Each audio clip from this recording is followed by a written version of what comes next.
Ээлийн мэдээг анхаарал үзэж байгаа та бүхэнд баярлалаа. Өргөжлүүлэн хөтөлбөрийн нисэгт хөрөнгө оруулалтын шинжээч мөнх ордонтой ярилцах гэж байна. За энэ удаа битээрээс нэлийн онцгой их хэлж болохоор дугаарыг хүргэх гэж байгаа. Тэгэхээр шуудангийн хувьчлалын талаар хүргэн. Тэгэхээр Монгол шууд хувьцаат компани, төрийн өмч хувьцаат компани хувьчлах үндслэл нь юу юм? Мөн компани үүсэл хөгжлийн талаараас мэдээлэл өгөөч.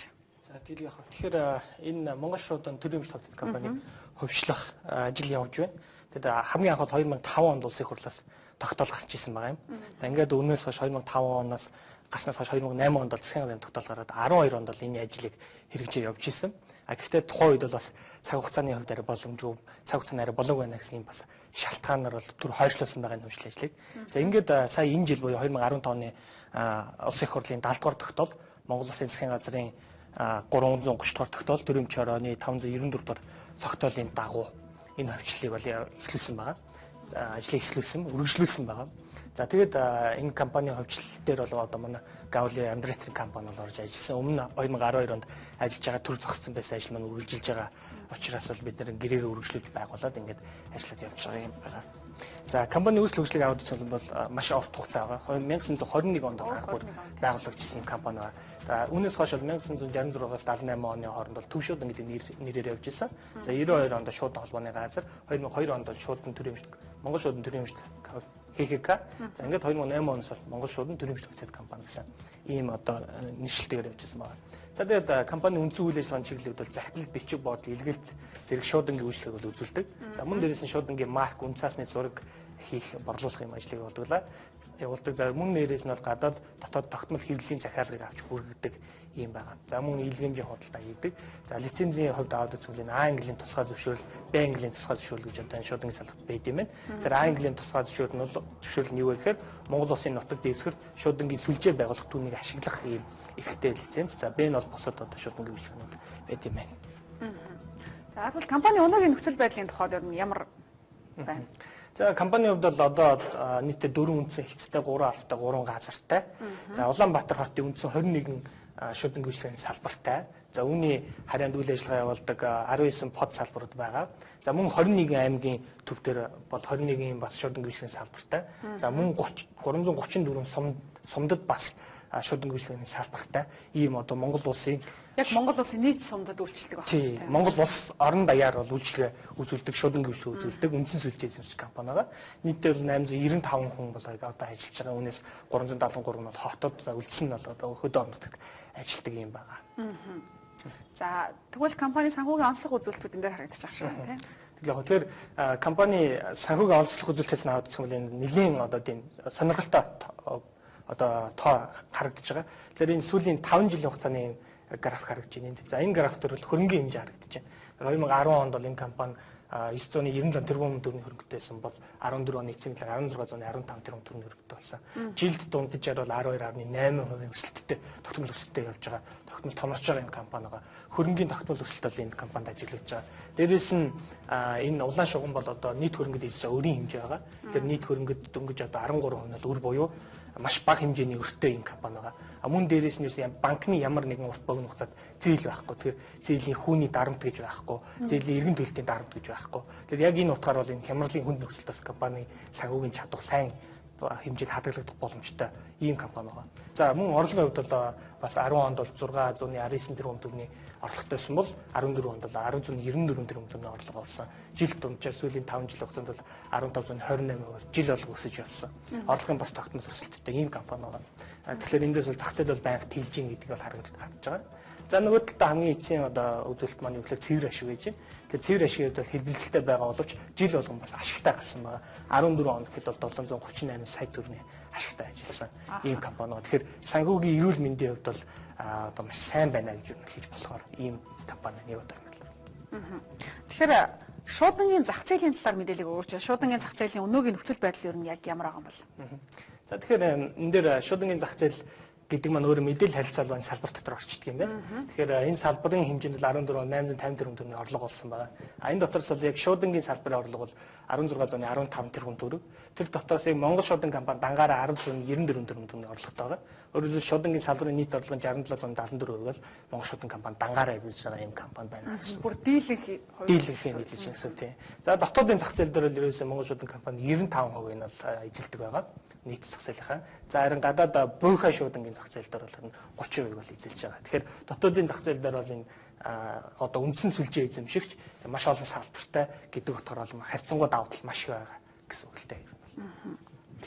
Тэгэхээр шуудангийн зах зээлд эзлэх байр сууриа нэмэгдүүлэх боломжийн талаас энэ харагдаж байгаа шиг байна тийм. Энэ тал дээр ямар бодолтой байна? Тэгэхээр одоо энэ хөвчлөгдөж байгаа учраас эндээс бол бид нийтдээ 6.2 тэрбум төгрөгийг бол 34% борлууснаар татан төвлөрүүлнэ гэсэн юм тооцоолт тавьж байгаа. Тэгэхээр энэ мөнгөөр бол мэдээж цаашдаа ирээдүйд энэ компани орлогыг орлогыг нэмэгдүүлэх, ашиг нэмэгдүүлэх, бизнес үйл ажиллагааг дийлэх ийм төслийг хэрэгжүүлэх ёстой. Тэгэхээр бид бол энэ Монгол шуудан компани удирдлагын багтаа хамтарч одоо энэ хугацаанд хамтарч ажиллаж яаж цаашдаа энэ компанийг өргөжүүлж томруулах вэ? Стратегийн хувьд ямар шийдлүүд байж болох вэ гэдэг тал дээр бол бид маш нарийн одоо нягт хамтарч ажиллаж одоо энэ судалгааг бол хийсэн байгаа. Тэгэхээр бол цаашдаа Монгол шуудангийн зах зээл дээр бол энэ худалдааны хүргэлтэд дээр бол энэ Монгол шуудан компани өөрөө том сүлжээтэй байгаа учраас энэ зах зээл дээр бол орох бүрэн боломжтой гэж үзэж байгаа.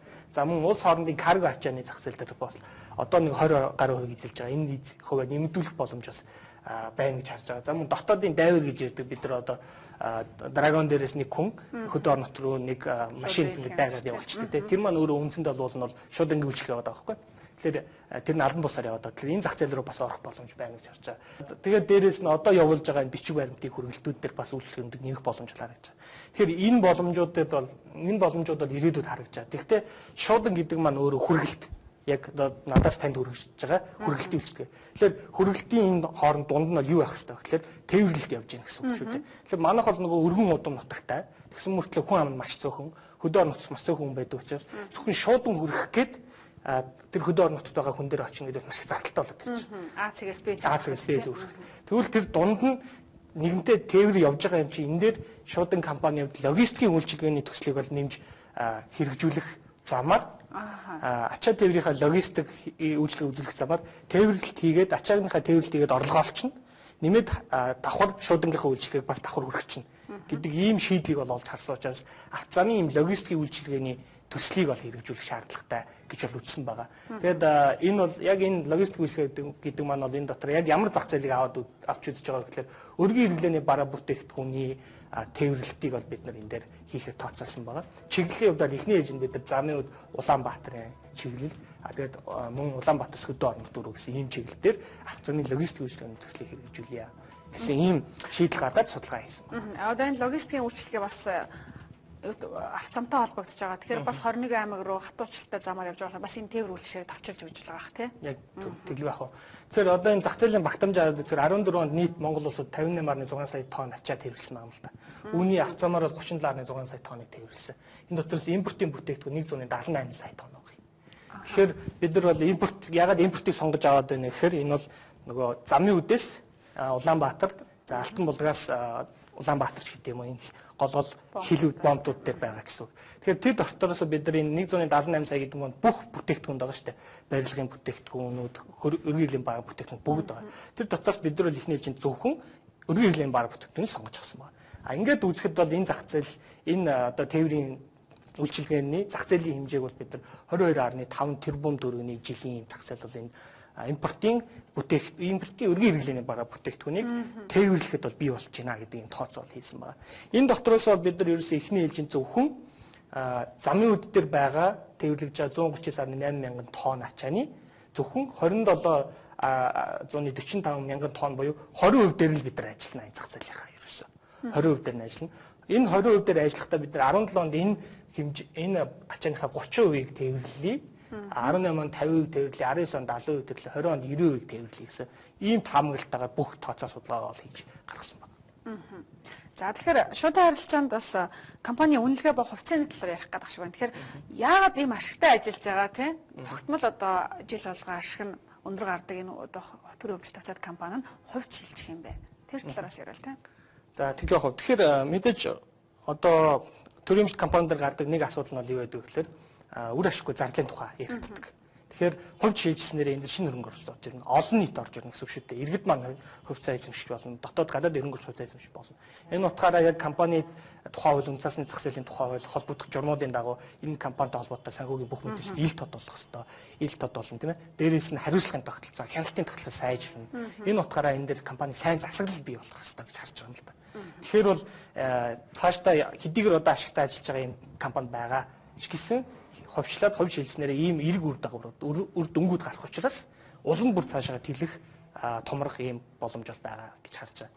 Тэгэхээр бид нар энэ замын үдээс Улаанбаатарын хоорондын логистикийн үйлчлэгээ үзүүлэх ийм төсөл байгаа. Тэгэхээр энэ дээр бол тийм учраас бид нар эхлээд энэ замын үдийн чөлөөт бус дээр бол энэ шуудын компанид 3.5 га газрыг яг энэ логистикийн үйлчлэгээний төвөө барих газар болгоод ингээд өгчихсөн байж байгаа. Эрхээ авцсан байж байгаа. Одоо кадастр дээр ороод явж байгаа. Ийм газар авцсан. Тэгэхээр энэ газар дээр бол ийм хэмжээний одоо барилга байгууламж баригдана гэсэн. Тэгэхээр энд бол яг офисын барилга нь тэгээд ингээд автомашины гаражтай хоёрын юм агуулгатай ийм бүтээн байгуулалт бол бий болно гэнэ.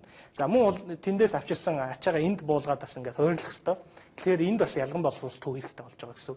Тэгэхээр одоо байгаа энэ Ярмагт байгаа 30 дугаар салбар дээр энэ байгаа барилга дээрээ энэ байгаа газар дээр бол ийм хэмжээний бас шинэ ялган боловсруулалт төв бариад тэгээд яг бизнес маань төсөл маань бол бодит байдлаар л хэрэгжинэ гэсэн. Нийтдээ энэ хөрөнгө оруулалтын хэмжээ бол одоо 6.1 тэрбум төгрөгийн хөрөнгө оруулалт бол энэ логистик үйлчлэгийг нэвтрүүлэхэд бол гарна гэсэн. Тэгээд бидний хувьд бол энэ зөвхөн эхний ээлжинд бол зөвхөн бол замын үд Улаанбаатарын чиглэлийг нээгээд тэгээд бид нар үр дүнгээ харна. Үр дүнгээ харж явж хагаад дараагийн чиглэлүүдийг нээгээд 2020 он гэхэд бүх голлох чиглэлүүдэд нээчихсэн үндсэн автомобиль логистикийн сүлжээг бол бий болгохоор ингэж одоо төлөвлөсөн байгаа. За манай нэвтрүүлгийн хугацаа маш бага болж байна. Тэгэхээр санхүүгийн таамаг болон хувьцааны үн ханшийн талаараас мэдээлэл. За тэгэхээр энд дөрвөн график дээр бол таамаг л харагдаж байна. 2015 оноос 25 хүртэл 10 жилийн таамаг л харагдаж байна. За хөрөнгөний хэмжээ болон мэдээж төсөл амжилттай хэрэгжиж байгаа учраас өсөлттэй байгаа. За энэ дээр бол орлогын хэмжээнд дээр бол одоо 11 тэрбум төгрөгийн орлоготой байгаа компани маань 2020 он гэхэд бол нийтдээ 2446 тэрбум төгрөгийн орлоготой болоод орлогын хэмжээ одоо 923-аар өсөх таамаг л байгаа. За мөн цэвэр ашигын хэмжээ 14,738 саягаар 20 онд 2.5 тэрбум болж 238%-аар өсөх ийм бас тооцооллыг бид нар хийсэн байгаа. За тэгээд хувьцааны үнийн хувьд бол нийтдээ бид нар 33 сая 859 ширхэг 363 ширхэг хувьцааг олон нийтэд бол санал болгоно. За нэг хувьцааны үнийг бол 185 төгрөгөөр санал болгохоор байгаа. Тэгээд нийтдээ 6.2 тэрбум төгрөгийг бол бид нар босгоод түүнээсээ 6.1 тэрбумаар нь бол саяныхаа төслийг хэрэгжүүлээд явна гэсэн үг. Тэгэхээр хамгийн эцэст нь хэлэхэд бол яг энэ захиалга авах хугацаа маань хувьцааны захиалга авах хугацаа маань бол 12 дугаар сарын 28-наас 1-р сарын 6-ны хооронд бол захиалга авна. Тэгээд одоо энэ хооронд мөнгө байршуулад хувьцааны худалдаж авах захиалга өгөөд ингээд төрөмжийн хөвчлөлтөд оролцох боломж иргэн бүрт бол нээлттэй болоод байна.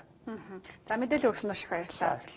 Их үзэгчтэй би та бүхэндээ бас өнөөдөр Монгол шуудан төрийн өвч тавцаад компани хувьчлалын талаарх асуудлыг хөрөнгө оруулалтын шинжээч мөнх эрдэнэ хамтар хүргэлээ. Анхаарч хамтайсан та бүхэнд баярлалаа.